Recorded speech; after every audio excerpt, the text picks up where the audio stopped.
Hello, my name is the Oliver Pickard and welcome to beautiful Limousin, France.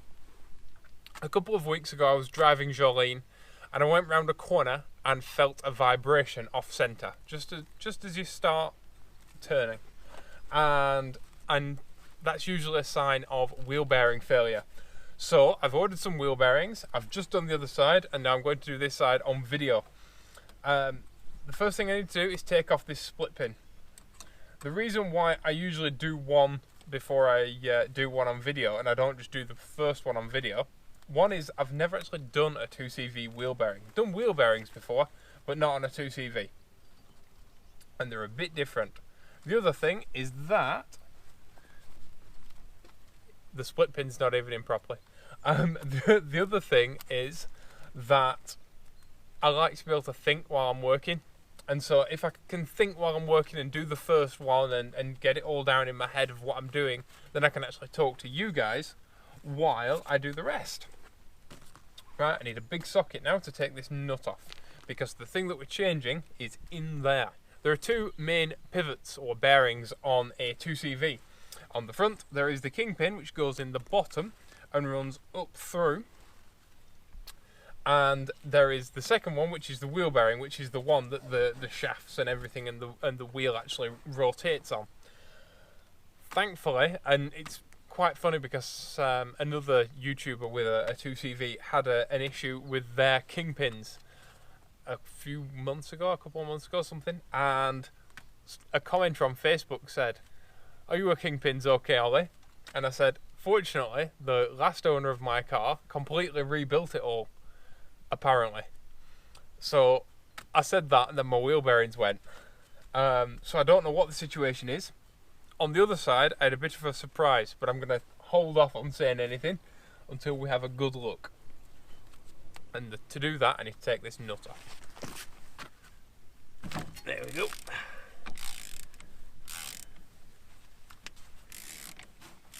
Well, that was easier than the other side. I had to use a big breaker bar for the other side, big extension, and she's off.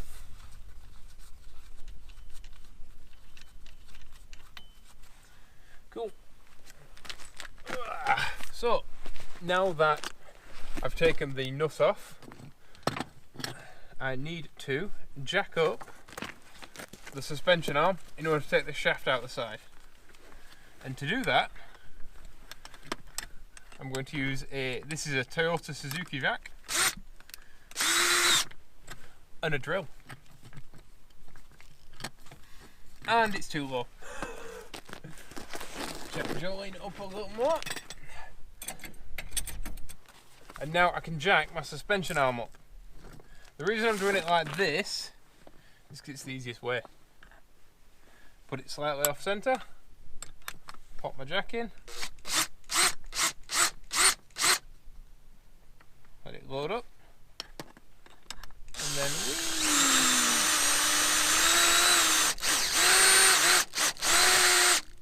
how cool is that? The future is here.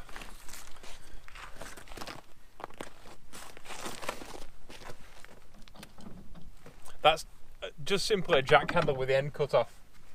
It's just easier. Breaks off so I can rotate it. And I still can't get it out. Need to pop it down a little bit.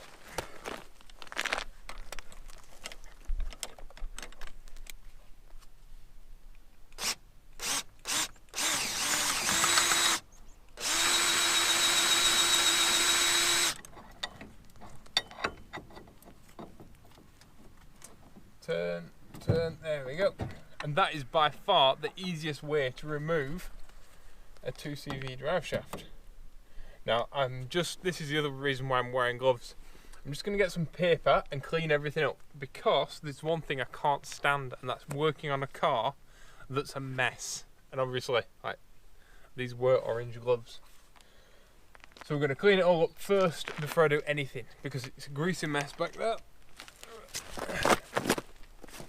I find it quite funny, but one of the biggest compliments I get from other 2CV people, other 2CV enthusiasts, is, "Oh oh my god, Jolene's engine's so clean.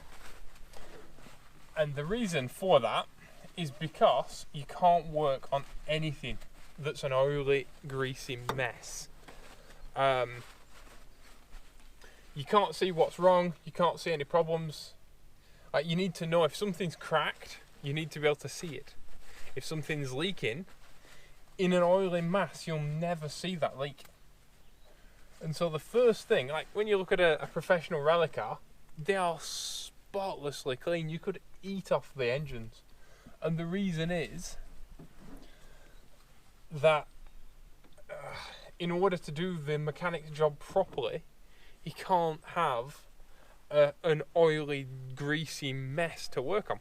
He has to have something that's a bit more paper. He has to have something that's easy to work on, and that you can actually see a problem when there's a rattle. You can actually see, oh, that's cracked. But the easiest way to keep things clean and to keep things nice is when you work on it, before you work on it, clean it thoroughly, absolutely thoroughly, and then when you afterwards, when you clean your car, it's easy to keep clean.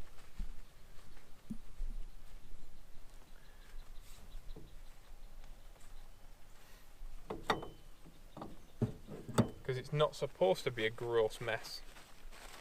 It's supposed to be beautiful and clinical and, like I said, easy to work on. And obviously when you grease these universal joints, they do get greasy. But I'm going to be putting beautiful fresh grease on them. So let's get rid of the mess, around the back as well. Okay, so the next task is to undo this bush nut on the back. So here's the bush nut on the back, and there's two slots, and I have made a little tool to undo it. It's basically a little pin spanner, but usually there's some center pop marks because you have to pin the edge of this nut over. But I checked on the last one and there wasn't any, so I thought I'd check on this one, and lo and behold, there isn't any either. I think this explains my wheel bearing problems. I don't think that they're worn out. I think the person that installed the last ones just didn't do a very good job. So I'm going to put my little tool on. I'm going to get a ratchet. I intentionally made this tool off center slightly and hey, lo and behold, I made it off center slightly so that it's easier to get in if it was an awkward spacing. But she just spins around to it. I'm losing my shaft. Stay. Right. So if you make a tool like this, be aware that one thing that you don't want is either end of your tool to rub on this thread as you undo it. If it rubs, it'll knacker the thread up, and that's the last thing you want, because you want your car to last 100 years, as it quite rightly was designed to. And so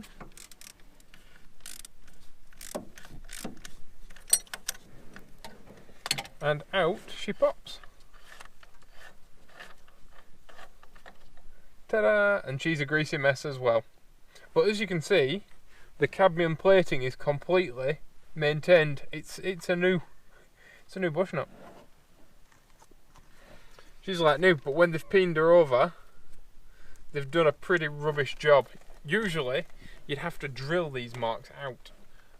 Not in this case. I don't think it's necessary to do it. So basically, the person that installed this in didn't do a good job. In fact, they did a terrible job, because it appears that as I've been driving along, they've been slowly unscrewing themselves.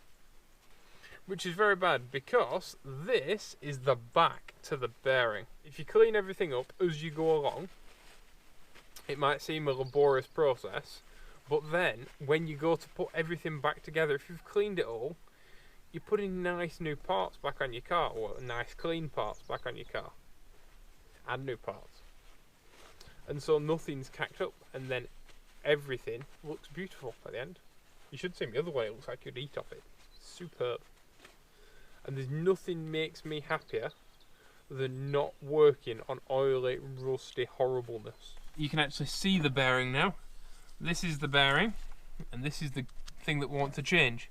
If you look inside the bearing, this is basically the shaft that belongs to the hub that's in there. So now we have to remove the hub. And it's a push fit, and it's a tight push fit at that. So this might look a bit brutal, but I'm going to use 2 crowbars, and the reason is I'm going to try and gently pry the hub off the hub off the actual hub. Because that's the most gentle way I can actually do it. There we go. Not quite. Nearly done. Oh, there we go. Damn it, I didn't want to drop it. Need some paper. So the reason that I didn't hit it is, can you see how this edge is actually a bearing surface? The last thing you want to do is burr up that edge. In fact, it looks like somebody's hit it with something in the past. It's not too bad though. So here we have it. Here is our wheel bearing. You can actually see it now. And, oh, aha, we can get it out from the back. Nearly. But I'm going to get this oil seal out of the way first. The wheel bearing is actually pushed halfway out on its own already. So that's handy. I'm going to try and get this big grease seal out of the way first though, then I can actually see what I'm doing. Oh, there's a spring from it. I've had to get the big guns out and get a big screwdriver because that little thing just was not cutting it. It's super tight oil seal. Come on. Yeah, there we go. Haha, and she's out. She's proper black and horrible and gooey and gross. Right. Put that to one side. On there. And just clean everything up again. This is the thing, if you clean things up as you go along, it makes life loads easier. I'm going on about that far too much, but it is definitely true. Okay, so now we've got that out, we can knock the wheel bearing out with a wooden drift, which is a factory term for a piece of kindling that I've whittled. But this is just a chunk of oak, because that's what we use as firewood. Oh, there we go. But basically what this guy has done, he's fit these wheel bearings and he hasn't fastened the bolt at the back. So the wheel bearing has been rattling around inside the case, which is not good. But it's out now, and I could reuse these wheel bearings and just fit them properly, because I haven't done that many miles on them, really. They are pretty much brand new and perfect. But I'm not going to, because I've bought some new bearings and I'm going to fit my nice new ones. So I'll keep these as spares, because there is technically nothing wrong with them. But I have a box with some yummy new bearings in, so I'm going to fit my yummy new bearings. But first things first, drop this off the jack again. I'm going to clean all of this up with some degreaser and make it all nice.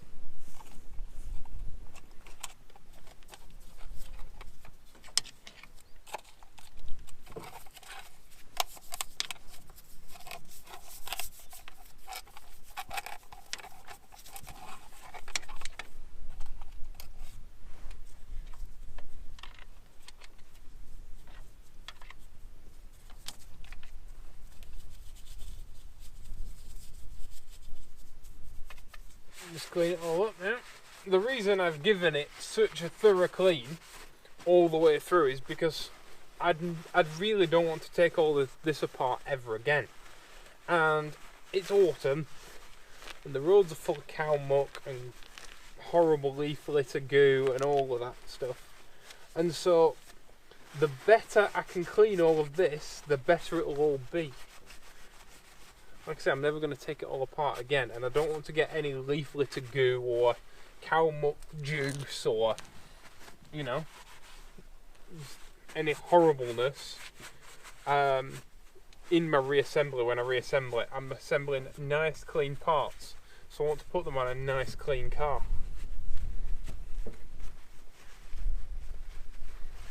And it really doesn't take you that much longer. In fact, it usually ends up faster. If you go through it as you work on it and clean everything, your job usually goes a lot quicker, because the reassembly takes no time at all. So we've got our lovely new bearings. You'll notice each step of the way I'm actually cleaning up all the tools around me as well. You often see people when they're working on their car in like an island of tools, or rather a sea of tools, and they are an island. And it took me a long time to learn that lesson, and it's a lesson my dad's been trying to teach me since I was about, oh, I don't know, 15, 13, younger than that.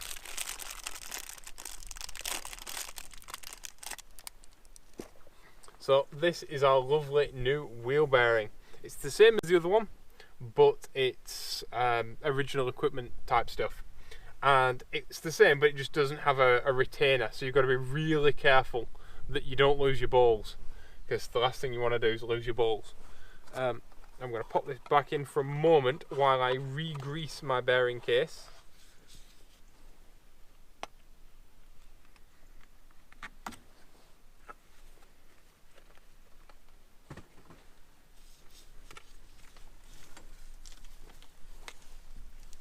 The reason my grease is red is because my grease tube is a TF2 grease tube, and TF2 contains red grease, but it's got normal grease in there as well, because I tend to refill it. They're handy, those squeezy tubes.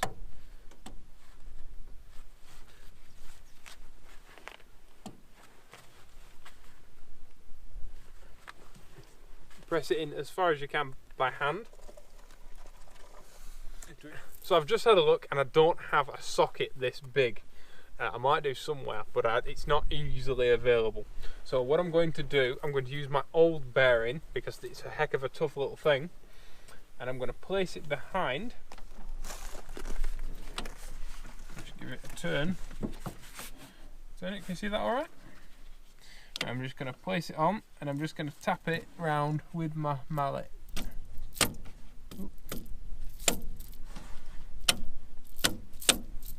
And just do it nice and square all the way around.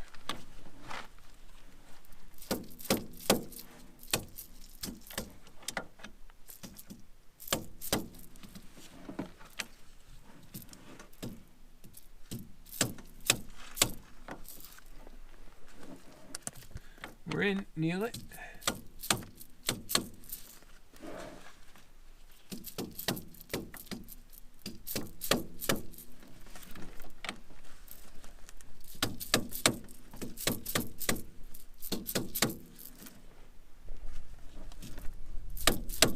You just want to keep it nice and square all the way around, like that.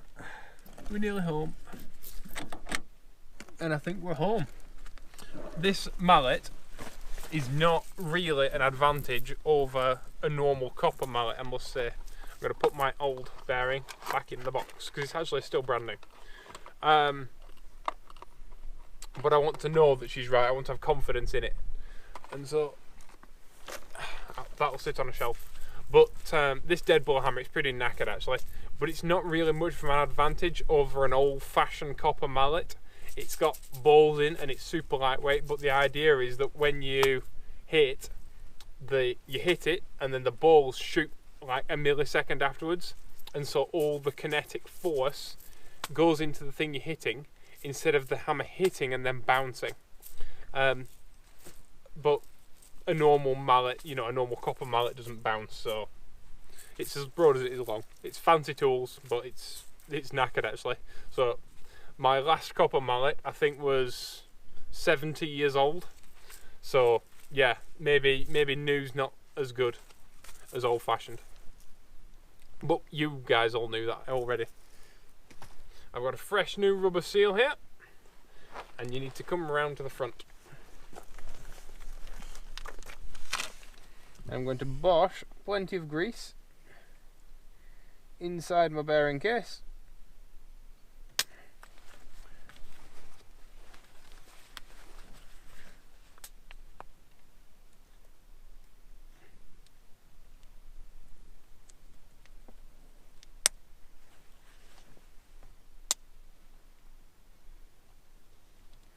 Like that, plenty.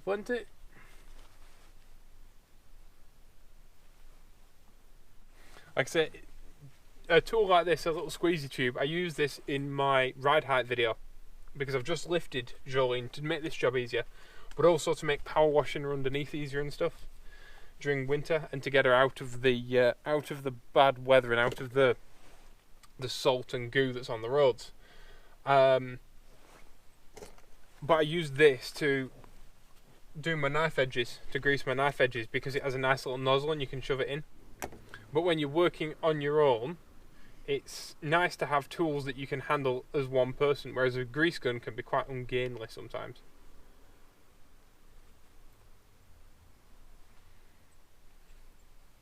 Like my grease gun's massive. Okay. I'm just going to pop this in. Right into the top, because we can. Just going to pop it in by hand.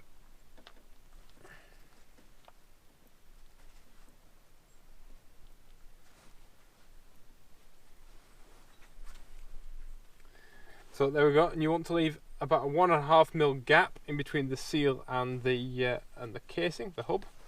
Now, the reason I didn't put tons and tons of grease in is because when you fit the rear, it can actually hydraulic out. So we're not going to fit our rear seal until we fit our lock nut and everything. Because if you fit the rear seal with the lock nut, then oh, I was mentioning my big ungainly grease gun. This is my big ungainly grease gun. If you put too much in the front, then it can all hydraulic out and make an absolute mess. So I'm just going to pipe a load of grease in now, all the way around.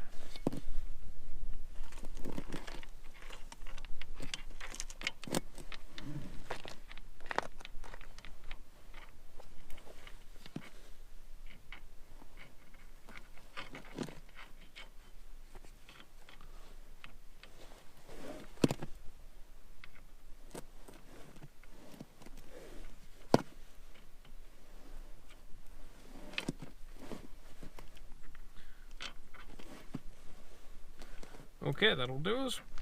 And now what I'm going to do, I'm going to go through and I'm going to push all the grease all the way through. Like that. And that looked like a lot of grease before, but it's all gone in.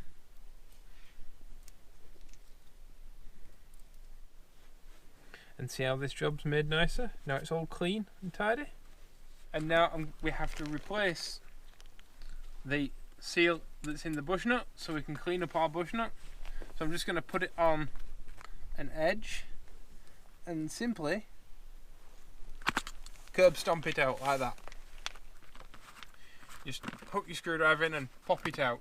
Right, this is truly the key to having a nice car.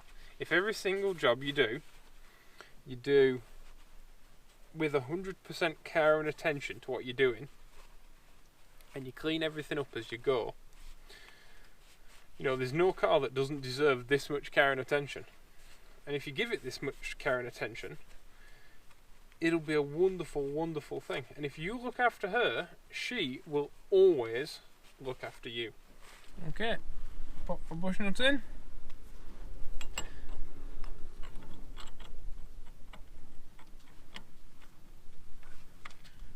Nice and level. And there we go. Because I've cleaned it up, I know that there's no goo in the threads stopping it going on. And it literally just goes on with your fingers. I will tighten it up with my tool, of course. And this time, it'll be properly peened in.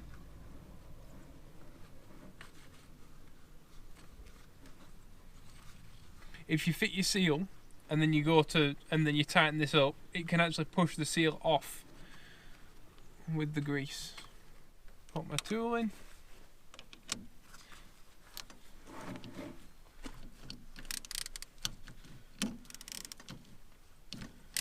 Tighten her up.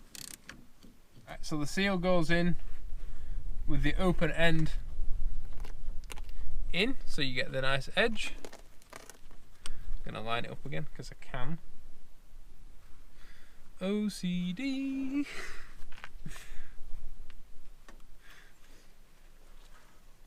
And then just pop it in like that. And at this point, don't use any tools or anything on the rubber seal. Don't use any metal edges, nothing like that. Just literally put it in with your fingers. But that's satisfying. There we go. Our beautiful, fresh, smooth, shiny, noiseless bearings. And sexy new oil seals. Yay!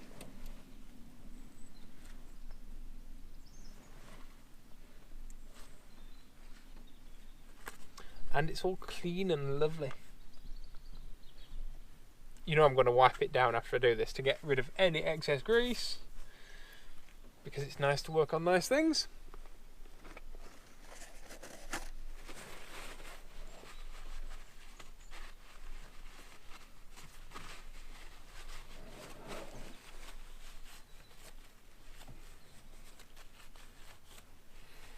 And this is the thing, if I didn't have a YouTube channel, no one would know that the numbers on my oil seals, on my grease seals, at the back and front of my wheel bearings line up. And they do it on both sides as well. No one else may care, but we know. And that's a lovely feeling. It's the sort of feeling that helps one sleep soundly at night.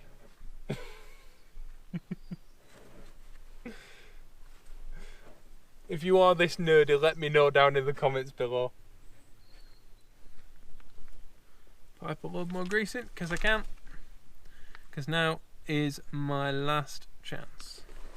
Now it's time to fit our new hub. Now at this point, I will say I've just done it, but if you're wearing gloves like me, it's important to take your gloves off and just feel that there's no burrs or edges on here at all, because the last thing you want to do is tap this back in and it scar up all your wheel bearing and then not be able to get your hub off.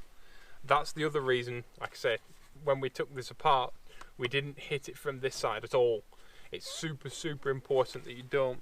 It's well coated a little bit inside our wheel bearing, because we can. And now we try and push it on by hand. It won't go all the way, but we can try. So before I use any sort of mallet on here at all, I'm just going to support the suspension arm from below, because the last thing we want to do is put any undue torque on that.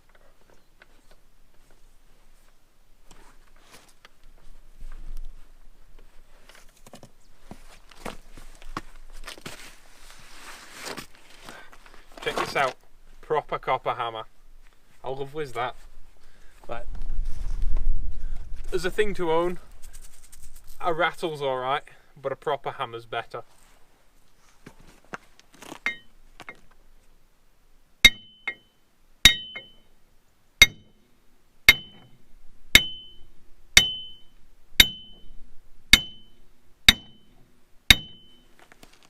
How are we doing? Not too bad, nearly there.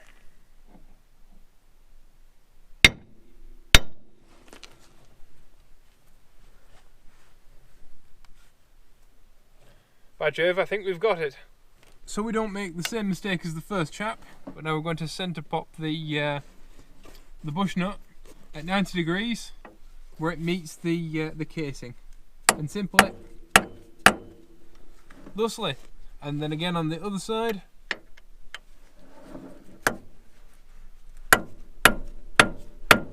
And then that way it won't come undone, and our bearing won't be wiggling around inside our hub. and that means our wheels will go where we want them to go. Pop our drill on, pop our drive shaft on the other side of the steering arm,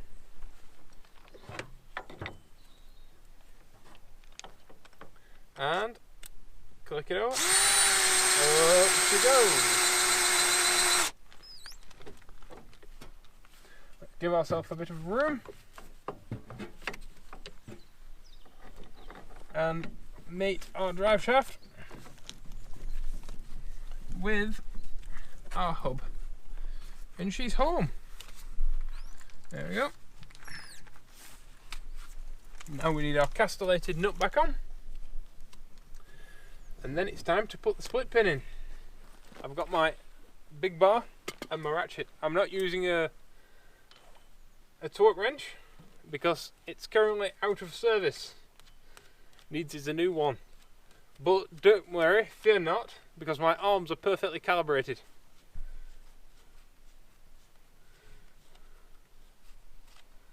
There we go. The old socket on. Socket on, socket dash. This might look a bit precarious because I'm using a crowbar, but it's actually the correct method to stop the hub turning while I tighten it. I'm not using it in brutality, honest, I would never do that to Jolene. And just, there we go, and we're on.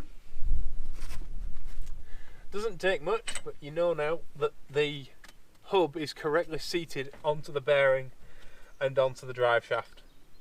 The next job is the split pin. And we have a brand new split pin, a nice long one, because it's not worth not doing. You've spent all this time and all this effort. A little tap just to seat it nicely. Spent all this time and all this effort on nice new wheel bearings. Why would you not have a nice new split pin to match?